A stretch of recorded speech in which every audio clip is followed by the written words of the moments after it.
Hello everyone, आज हम बात करने वाले हैं फ्रिक्शन के बारे में। फ्रिक्शन क्या है, कैसे ऐड करता, कहाँ पे ऐड करता और उस पे रिलेटेड कैसे कैसे क्वेश्चंस आते हैं जेईई मेंस में, नीट में या फिर बोर्ड एग्जामिनेशन में, सब वो देखेंगे आज। पहले देखते हैं कि फ्रिक्शन है क्या। फ्रिक्शन जस्ट एक फोर्स ही है। फ्रिक्शन क्या है? जस्ट एक फोर्स। अब ये फोर्स कैसे ऐड करता, कहाँ ऐड करता? फोर्स हमेशा ऐड करता सरफेस पे। फोर्स हमेशा ऐड करता उन सरफेस पे जो कि कांटेक्ट में हो किसी और सरफेस से। Means what? फ्रिक्शन ऐड करता कब? जब दो बॉडी आपस में कांटेक्ट में हो। Means what? कि अगर ये दो बॉडीज हैं, एक बॉडीज और ये दो बॉडीज आपस में कांटेक्ट में है, तो फिर इस पे कुछ फ्रिक्शन एक्ट होगा। कब? जब ये दो बॉडीज के बीच में कोई मोशन होने वाला हो या फिर हो रहा हो। अगर ये दो बॉडीज कांटेक्ट में है मीन्स के इस पे कुछ नॉर्मल फोर्स भी एक्ट हो रहे होंगे। तो मतलब क्या है ना कि ये जो फ्रिक्शन है, ये friction directly proportional to normal force होता।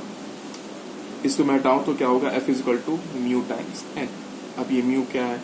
म्यू जस्ट एक कोएफिशिएंट ऑफ फ्रिक्शन है। सिंपल भाषा में अगर वो बोलूं तो म्यू क्या है? म्यू जस्ट एक न्यूमेरिकल वैल्यू है कि कोई सरफेस कितना रफ हो सकता। अगर म्यू का वैल्यू जीरो आता, इसका मतलब क्या? F is equal to zero. अगर F is equal to zero है मतलब फ्रिक्शन जीरो है, मतलब ये कैसा है? स्मूथ। अगर म्यू इज इक्वल टू 1 आ रहा है, मतलब क्या है कि ये फ्रिक्शन के वैल्यू मैक्सिमम आ रहा है। मैक्सिमम का कब होता है? जब सरफेस प्योरली रफ हो। अब फ्रिक्शन का वैल्यू हर समय सेम नहीं होता, कभी वो कम होता है, कभी ज्यादा होता। तो ये इसलिए होता है क्योंकि फ्रिक्शन के 3 टाइप्स होते हैं। अब ये कौन कौन से टाइप्स है? पहला है स्टैटिक फ्रिक्शन, दूसरा है लिमिटिंग फ्रिक्शन, तीसरा है काइनेटिक फ्रिक्शन। अब इनके नाम से ही सिर्फ मालूम पड़ रहा कि स्टैटिक मीन्स व्हाट? जब कोई बॉडी रेस्ट पे हो। स्टैटिक फ्रिक्शन फिर कब एक्ट करेगा? जब कोई बॉडी रेस्ट पे हो। काइनेटिक फ्रिक्शन कब एक्ट करेगा? जब कोई बॉडी मोशन में हो। अब ये लिमिटिंग कब एक्ट करेगा? तो ये लिमिटिंग जस्ट स्टैटिक फ्रिक्शन का ही मैक्सिमम वैल्यू है। ये क्या है? जस्ट एक maximum value of static friction. तो इस मैक्सिमम स्टैटिक फ्रिक्शन का एक खास वैल्यू है म्यू एस टाइम्स एन, और ये लिमिटिंग फ्रिक्शन का एक खास वैल्यू है म्यू के टाइम्स एन। तो इस स्टैटिक का वैल्यू क्या होगा? ये स्टैटिक का वैल्यू का कोई फॉर्मूला नहीं है, ये डिपेंड करता फोर्स अप्लाइड पे। अब वो कैसे करता डिपेंड, अभी तक देखते हैं। मानते हैं कि ये कोई सरफेस पे एक कोई ब्लॉक रखा हुआ है। इस ब्लॉक का मास है 10 kg और इस सरफेस का coefficient of friction, static coefficient friction दिया हुआ 0.2 और म्यू के दिया हुआ 0.1। अगर इस ब्लॉक पे इधर से मैं लगाऊं फोर्स F, तो ये ब्लॉक किस तरफ मूव करना चाहेगा? इस तरफ। तो फिर फ्रिक्शन कनेक्ट करेगा जस्ट पी से। इन सब चीजों पे मैं देखता कि लिमिटिंग का वैल्यू क्या होता और काइनेटिक का वैल्यू क्या होता। इस ब्लॉक पे अगर मैं बताऊं फ्री बॉडी डायग्राम, तो क्या होगा? mg नीचे की ओर, n ऊपर की ओर, फ्रिक्शन इधर की ओर और इधर F है। n इज इक्वल टू क्या होगा? जस्ट इक्वल टू mg और F इज इक्वल टू क्या होगा? ये बात देखते हैं। F इज इक्वल टू क्या होता? Mu times n। mg क्या है? m दिया हुआ 10 into 10, g 10 metre per second square फिलहाल ले लेते हैं क्योंकि कैलकुलेशन को इजी करना। 10 into 10 that is 100 Newton. Fs का वैल्यू क्या होगा? 0.2 into 100 that is 20 Newton. Fk का वैल्यू क्या होगा? 0.1 इंटू 100 दैट इज 10 न्यूटन। ये जो वैल्यू है 20 न्यूटन, 10 न्यूटन, ये 20 न्यूटन मैक्सिमम फ्रिक्शन का वैल्यू है जो कि ये सरफेस इस ब्लॉक पे लगाएगा जब ये ब्लॉक रेस्ट पे होगा। ये 10 न्यूटन का वैल्यू मैक्सिमम फ्रिक्शन का वैल्यू है जो ये सरफेस इस ब्लॉक पर लगाएगा जब ये ब्लॉक मोशन में होगा। अभी मैं अगर फोर्स का वैल्यू मान लेते हैं 10 न्यूटन मैंने लिया, मतलब इस ब्लॉक पे अभी 10 न्यूटन का फोर्स इधर से अप्लाई हो रहा। अगर मैं पूछूं कि एफ एस का वैल्यू क्या होगा तो मैं कैसे बोलूं? एफ एस का वैल्यू डायरेक्ट 20 कह दूं क्या? नहीं, ये कहना गलत होगा। अगर मैं क्यों गलत होगा? अगर मैं 10 न्यूटन का फोर्स इधर है और 20 न्यूटन का फोर्स जस्ट पीछे की ओर है तो क्या है, इसका रिजल्टेंट क्या होगा? 20 माइनस 10 दैट इज 10 न्यूटन पीछे की ओर। मतलब क्या कि इस फ्रिक्शन की वजह से ये ब्लॉक पीछे की ओर मूव कर रहा है। क्या ये पॉसिबल है?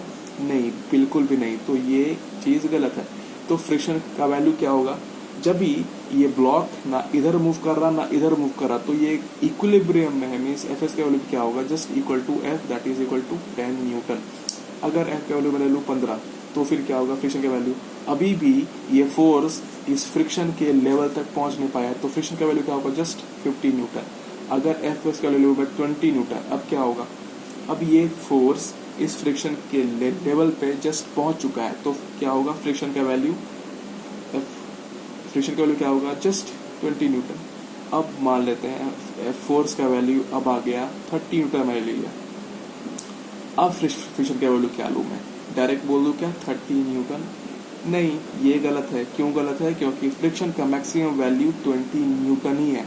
तो फ्रिक्शन का क्या वैल्यू आएगा? जस्ट इक्वल टू 20 न्यूटन ही। लेकिन यहाँ पे एक और चीज देखने वाला बात है, क्योंकि अभी मैं देखूँ अच्छे से यहाँ पे तो क्या होगा? फोर्स कहाँ है? आगे की ओर 30 न्यूटन, पीछे की ओर क्या है? Friction 20 Newton just. तो रिजल्टेंट क्या होगा इसका? 10 न्यूटन। मतलब अब इस 10 न्यूटन की वजह से ये ब्लॉक आगे की ओर मूव करेगा।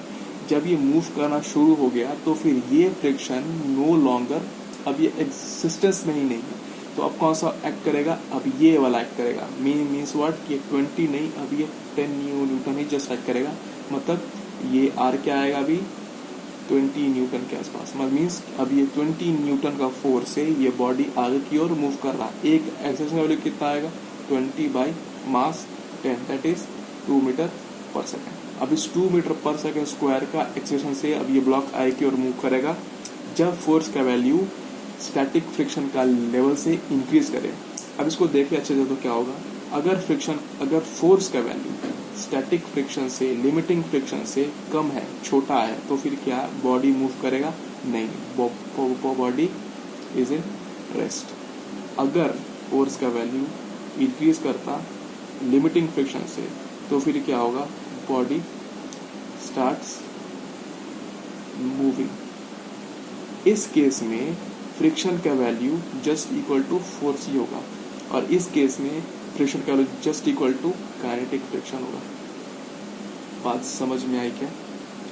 ये है ये था ये बताने के लिए कि स्टैटिक, लिमिटिंग और काइनेटिक कैसे कैसे अलग अलग होते हैं।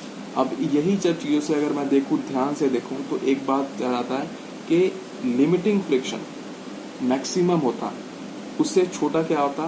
काइनेटिक फ्रिक्शन, उससे छोटा क्या होता? Static friction. ये क्वेश्चंस कभी कभी नीट में आते कि काइनेटिक, लिमिटिंग और स्टैटिक को एक इंक्रीजिंग ऑर्डर या फिर डिक्रीजिंग ऑर्डर में अगर अरेंज करो तो कैसे होगा? मैक्सिमम क्या होगा? लिमिटिंग फ्रिक्शन, उससे छोटा क्या होता है? काइनेटिक फ्रिक्शन, उससे छोटा स्टैटिक फ्रिक्शन। अब एक बोर्ड्स में थोड़े से एक और टॉपिक आता, उसको कहते हैं एंगल ऑफ फ्रिक्शन। अभी क्या है जरा देखते हैं। दो आता है topic actually, angle of friction और एक एंगल ऑफ रिपोज। अभी दोनों है क्या? मैं बोलूँ तो दोनों सेम ही चीज है, एंगल ऑफ फ्रिक्शन और एक एंगल ऑफ रिपोज। अभी क्या है, मान लो कि कोई बॉडी है, ऐसा कोई ब्लॉक है, इसका मास m है, इस मैंने लगाया फोर्स इधर की ओर, फ्रिक्शन क्या करेगा? जस्ट पीछे की ओर, Fs मैंने मान लिया। तो अभी यहाँ पे क्या होगा? नॉर्मल क्या है? ऊपर की ओर, इधर क्या है? Fs। अभी मैं mg भी इधर यहाँ पर है, पर mg को भी इग्नोर कर रहा क्योंकि मेरे को जरूरत है बस नॉर्मल फोर्स का और फ्रिक्शन का। अगर मान लो कि नॉर्मल और फ्रिक्शन के बीच में जो रिजल्टेंट आ रहा है अगर वो r है तो ये जो एंगल बनाएगा r नॉर्मल के साथ थीटा, इसी थीटा को कहते हैं एंगल ऑफ फ्रिक्शन। और अगर मैं इसको अगर ट्रिग्नोमेट्रिक तरीके से देखो तो tan theta is equal to क्या होगा, perpendicular by base means what, F S by N. कैसे इस चीज को पैरेलली शिफ्ट करेंगे, यहाँ पे ये आएगा एफ एस बाई एन, क्या है एफ एस बाई एन। और अभी जस्ट अपन देख चुके हैं कि F S is equal to क्या होता है, mu times N, F S by N is equal to mu, that is equal to mu.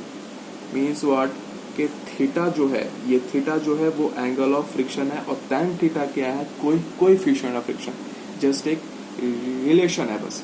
अब देखते हैं एंगल ऑफ रिपोज क्या है, जस्ट सेम ही है, बस इसको अलग तरीके से देखना पड़ता है। मान लेते हैं कि ये कोई इंक्लिनेशन है, ऐसा कोई एक इंक्लिनेशन है, और इस इंक्लिनेशन पे एक ब्लॉक है जिसका मास m है, वो अभी यहाँ पे जैसे रखा हुआ, ये थीटा के इंक्लिनेशन पे ये है। अगर ये सरफेस स्मूथ है तो क्या होगा, ये ब्लॉक स्लाइड करेगा।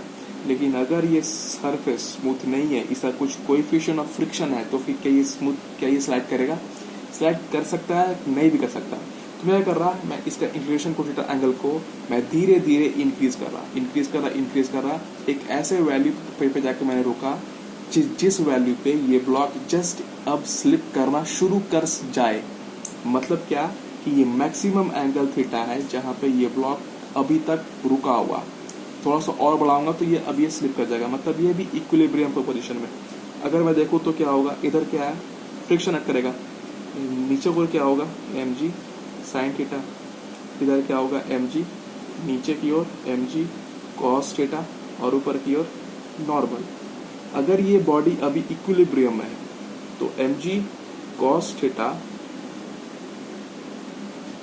को बैलेंस कर रहा है कौन, नॉर्मल, और mg साइन थीटा को बैलेंस कौन कर रहा है, फ्रिक्शन। ये कर रहा है इसको बैलेंस, इसको कर रहा है ये बैलेंस। अगर मैं इसको कर दूं अभी डिवाइड, mg कैंसिल, क्या बचेगा, tan theta is equal to F S by N, that is equal to mu. अभी देखो हम लोग लगे, मतलब सेम ही चीजें हैं, लेकिन जस्ट एक फर्क क्या है, ये अगर मैं बोलूँ तो ये एक एंगल है resultant of normal and friction and between normal, और ये क्या है एंगल, ये एक मैक्सिमम एंगल ऑफ इंक्लिनेशन है जिस एंगल पे ये ब्लॉक अब स्लिप करना शुरू हो जाएगा। तो फ्रिक्शन में अगर मैं बोलूँ तो कंसेप्चुअली इतना ही कुछ है, और भी कुछ है जो कि एडवांस लेवल पे पढ़ना होता, लेकिन अभी मैं फिलहाल यहीं पे छोड़ता। अगले वीडियो में बताऊंगा कि इस पे और तरह के क्वेश्चंस कैसे आते हैं। इस फ्रिक्शन पे सबसे फेमस क्वेश्चन जो आता है वो है ब्लॉक ऑन ब्लॉक का। अभी किस तरह से सॉल्व करते हैं, कैसे क्वेश्चंस आते हैं, वो हम लोग देखेंगे अगले वीडियो में। तब तक के लिए थैंक यू।